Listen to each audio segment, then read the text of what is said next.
नमस्कार दोस्तों, आपके अपने चैनल शिक्षा वे में आपका स्वागत है। मैं शोभा आज आपको कक्षा 10वीं के सीबीएसई 2021 और 22 के साइंस के सेकंड टर्म और फर्स्ट टर्म के सिलेबस के बारे में बताने जा रही हूँ। जैसा कि आप सबको ही पता है कि आपके फर्स्ट और सेकंड टर्म के सिलेबस में क्या क्या आने वाला है, बट मैं आपको इस वीडियो के माध्यम से वो चीज़ें भी बताऊँगी जो आप सभी को भी नहीं मालूम है। के बाद शेयर कीजिए ये वीडियो ताकि सभी को ये बातें पता चले। तो आज मैं सबसे पहले आपको बताने जाऊंगी साइंस के फर्स्ट टर्म के सिलेबस के बारे में, और आप अपने बुक या नोटबुक में साथ साथ नोट करते चलना। तो टर्म 1 में जो आपके सिलेबस आने वाला है वो है पहले chapter 1 chemical reaction and equation. इसका मतलब हिंदी में होता है रासायनिक अभिक्रिया एवं समीकरण। हिंदी मीडियम वाले हिंदी में देख सकते हैं और इंग्लिश मीडियम वाले इंग्लिश में। मैंने ये पीडीएफ हिंदी और इंग्लिश दोनों में बनाई है ताकि ना ही हिंदी मीडियम वालों को और ना ही इंग्लिश मीडियम वालों को कोई परेशानी हो। और ये इस पीडीएफ का लिंक मैं अपने डिस्क्रिप्शन बॉक्स में डाल दूंगी, तो आप वहाँ से डाउनलोड भी कर सकते हैं और वहाँ से देख भी सकते हैं। तो जो आपका पहला चैप्टर, जैसे कि आप सबको पता है कि टर्म 1 में आपका पहला लेसन है जो कि है केमिकल रिएक्शन एंड इक्वेशन। इसमें आपका पूरा लेसन आएगा। इसका मतलब नो रिड्यूशन का मतलब है कि इसमें ऐसा कोई भी ऐसा पार्ट नहीं है जो आपके इस लेसन से डिलीट किया गया है। तो इसका मतलब आपको ये पूरा लेसन कंप्लीट करना है। अगर यदि जिस चैप्टर में कुछ पार्ट या कुछ ऐसे भाग है या कोई ऐसा पॉइंट है तो हटा दिया गया आपके सिलेबस में नहीं है, तो वो मैं साथ साथ आपको बताती जाऊंगी और आप साथ साथ अपने बुक या नोटबुक में नोट करते रहना। अगला लेसन है आपके chapter number 2 acid base and salt, जो कि है अम्ल क्षारक एवं लवण। इसमें भी आपका ऐसा कोई भी टॉपिक या ऐसा कोई भी पार्ट नहीं है जो कि डिडक्ट किया गया है, तो इसका मतलब ये लेसन भी आपको पूरा कंप्लीट करना है। अगला है आपका lesson number 3 metal and non metal, धातु और अधातु। इसमें जो आपका पार्ट रिडक्शन या रिड्यूस या डिलीट कह लो, कुछ भी कह लो, तीनों की एक ही बात है। जो आपकी एक टॉपिक है आपका occurrence of metal, English medium वाले पेज नंबर 49 पे चेक कर सकते हैं और हिंदी मीडियम वाले धातुओं की प्राप्ति पेज नंबर 55 पर चेक कर सकते हैं। जो कि ये वाला टॉपिक है वो आपके सिलेबस से हटा दिया गया है, तो इस बार आपको ये वाला पॉइंट या टॉपिक नहीं करना है। और इसी टॉपिक से रिलेटेड आपका क्वेश्चन नंबर 8 दिया है आपकी बुक में, तो उस टॉपिक को भी आपको नहीं करना है। अब अगला लेसन है आपका लेसन नंबर 6 लाइफ प्रोसेस, जिसे हिंदी में कहते हैं जैव प्रक्रम। इसमें भी आपका ऐसा कोई टॉपिक या पार्ट नहीं जो डिलीट किया गया है। इसका मतलब आपको ये लेसन भी आपको पूरा करना है। अगला लेसन है आपके lesson number 10 light reflection and refraction, जिसका हिंदी में मतलब होता है प्रकाश परावर्तन तथा अपवर्तन। इसमें भी आपको पूरा लेसन करना पड़ेगा क्योंकि इसमें भी ऐसा कोई रिड्यूस नहीं किया गया, ऐसा कोई भी टॉपिक नहीं जो कि आपके सिलेबस से हटाया गया है, तो आपको ये लेसन भी पूरा कंप्लीट करना होगा। अगला है आपका chapter number 11 human I and the colourful world, जिसे हिंदी में कहते हैं मानव नेत्र और रंग बिरंगा संसार। इसमें जो आपका सबसे इम्पोर्टेंट पार्ट ह्यूमन आई, जो कि आपके लेसन से पूरा हटा दिया गया है, जो कि आपको पेज नंबर 187 से इंग्लिश मीडियम वाले चेक कर सकते हैं और हिंदी मीडियम वाले 207 पर चेक कर सकते हैं। ह्यूमन आई एक बहुत बड़ा टॉपिक है आपके इस लेसन में, जो कि आपके पूरे सिलेबस से हटा दिया गया है इस बार के चैप्टर से। और इसी से रिलेटेड आपके क्वेश्चंस में लास्ट में अगर आप चेक करेंगे तो 1 से लेकर 9 तक के क्वेश्चन सारे ह्यूमन आई से रिलेटेड है, जो कि आपको नहीं करने हैं क्योंकि ह्यूमन आई आपके चैप्टर से डिलीट कर दिया गया है। सेकंड टर्म के बारे में अभी तक जो कि मैंने आपको बताया वो सारा ही हमारा फर्स्ट टर्म के बारे में था। अब हम बताएंगे आपको सेकंड टर्म में आपके क्या क्या आने वाला है, तो उसके आगे फर्स्ट टर्म लिख लेना जो जो मैंने आपको अभी लेसन बताए, और अब जो जो मैं आपको बताने जा रही हूँ उसके सामने आप सेकंड टर्म लिख सकते हैं। और साथ ही अपनी बुक में ये रॉन्ग अगर आता है तो टिक लगा लीजिए, और जो नहीं टॉपिक आ रहे हैं उसके सामने आप क्रॉस का निशान लगा सकते हैं, ताकि जिससे कि अगर आगे जब भी पढ़े तो आपको ध्यान रहे कि ये टॉपिक आने वाले हैं और ये नहीं आने वाले, तो आप उसकी के अकॉर्डिंग आपकी स्टडी कर सकते हैं। अब मैं बताने जा रही हूँ कि जो कि आपके सेकंड टर्म में आने वाला है। सेकंड टर्म में सबसे पहला लेसन है जो आपकी chapter number 4 carbon and it's compounds, जिसे हम हिंदी में कहते हैं कार्बन और उसके यौगिक। इस लेसन में आपके ऐसे 4 टॉपिक्स हैं जो कि आपके लेसन से हटा दिए गए हैं, तो आप उन टॉपिक को ओपन कीजिए अपने बुक में। हिंदी वाले के लिए मैंने हिंदी में लिखा है और इंग्लिश वाले इंग्लिश में, तो अपनी बुक को ओपन कीजिए और ये टॉपिक सर्च कीजिए अपनी बुक में और उस टॉपिक के आगे क्रॉस का निशान लगा लीजिए, जो कि है nomenclature of carbon compound, Hindi में जिसे कहते हैं कार्बन यौगिक की नाम पद्धति। पहला टॉपिक तो ये है, तो आप उस टॉपिक के आगे क्रॉस का निशान लगा लीजिए क्योंकि ये टॉपिक आपके सिलेबस से हट गया है। आप सीधा सीधा ऐसे भी पता लगा सकते हैं, मैंने यहाँ पर ऐसे मेंशन कर दिया डिलीटेड पार्ट। इसका मतलब ये है कि जो जो आपके लेसन से हटा दिए गए हैं उन टॉपिकों को मैंने रेड मार्क से लिख दिया गया है, तो आप उससे भी पता लगा सकते हैं।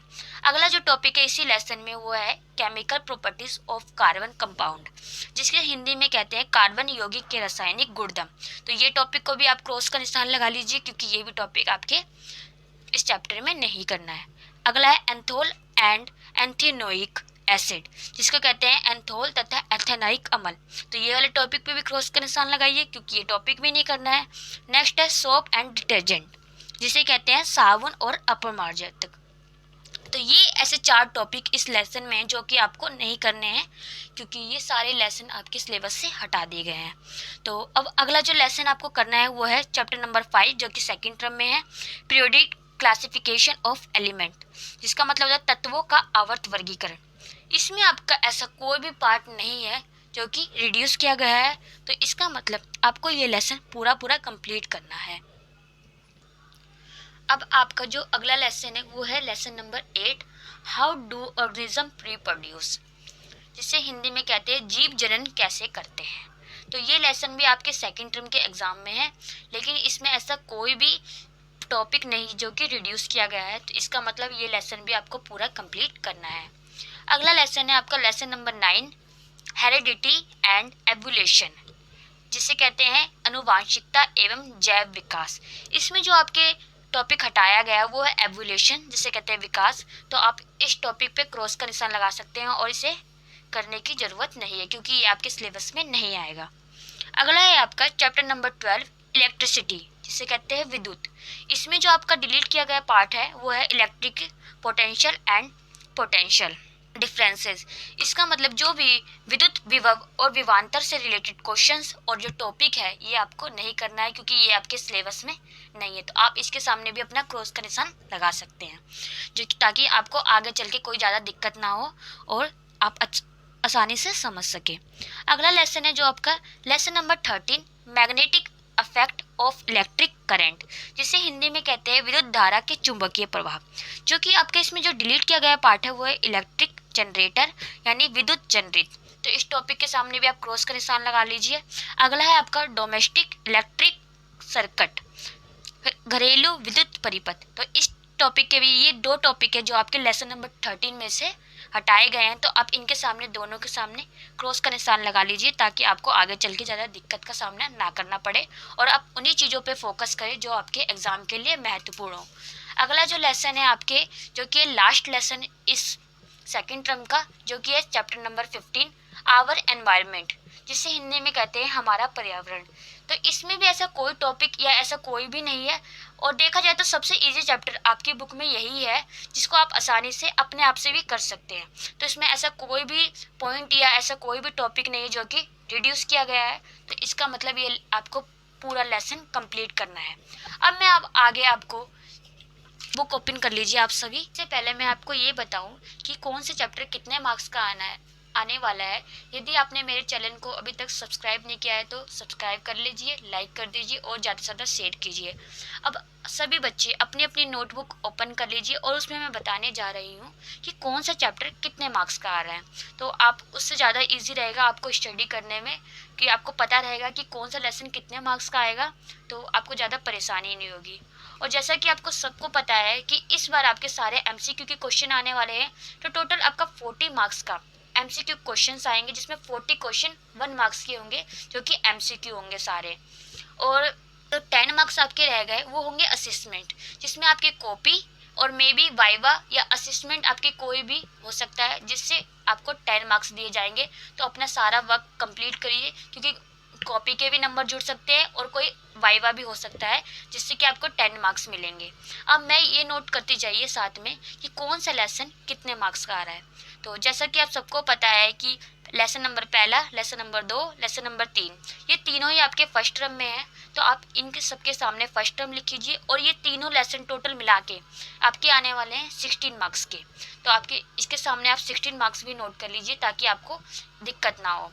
अगला जो आपकी फर्स्ट टर्म में लेसन है वो है लेसन नंबर 6 लाइफ प्रोसेसेस। ये भी आपका फर्स्ट टर्म में है, जैसा कि मैंने इसके आप देख सकते हैं मेरी स्क्रीन पे इसके सामने लिखा है फर्स्ट टर्म, और ये लेसन आने वाला है 10 मार्क्स का। तो जो ये लेसन नंबर 6 है ये अकेला ही 10 मार्क्स का आने वाला है, तो आप इसके सामने मार्क्स नोट कर लीजिए। अगला जो फर्स्ट टर्म का लेसन है वो है लेसन नंबर 10 और लेसन नंबर 11, जो कि ये भी फर्स्ट टर्म में है, इसके सामने ये फर्स्ट टर्म लिखिए और ये टोटल मिला के 14 नंबर का आ रहा है। तो ये तीनों चीज़ों को मिला के आपके टोटल बन गए 40 मार्क्स। तो ये जो 3 पार्ट मैंने बताए हैं, तो इन तीनों को जोड़ के आपके 40 मार्क्स का आएगा फर्स्ट टर्म का एग्ज़ाम, और 10 मार्क्स होंगे असिस्मेंट। इसी तरह अब मैं आपको बताऊंगी कि सेकंड टर्म के एग्ज़ाम में कौन सा चैप्टर कितने मार्क्स का आ रहा है। तो सेकंड टर्म में जैसा कि आपको पता है चैप्टर नंबर 4, चैप्टर नंबर 5 ये दोनों ही आपके सेकंड टर्म के एग्ज़ाम में है। तो आप इसके सामने लिखिए सेकंड टर्म और इस पर मार्क कीजिए कि ये 10 मार्क्स के आएंगे, ये दोनों लेसन मिला के आएंगे आपके टोटल 10 मार्क्स के। अगला जो आपका सेकंड टर्म में है वो है चैप्टर नंबर 8 और चैप्टर नंबर 9, और ये भी इसके सामने भी आप सेकंड टर्म लिखिए और इसके सामने लिखिए 13 मार्क्स का, ये आएगा टोटल 13 मार्क्स का आपका। और जो लास्ट रह गया है आपका वो रह गया है lesson number 12 electricity, lesson number 13 magnetic effect of electric cutting. इन दोनों लेसन को मिला के ये दोनों भी है सेकंड टर्म में, और इन दोनों को मिला के आ रहा है 12 मार्क्स का। तो आप इसके सामने भी नंबर नोट करते चलिए। अगला जो लास्ट लेसन आपका बचता है वो है लेसन नंबर 15, जो कि है 5 मार्क्स का। तो ये भी इसके सामने भी आप सेकंड टर्म लिखिए और इसके सामने लिखिए 5 टर्म।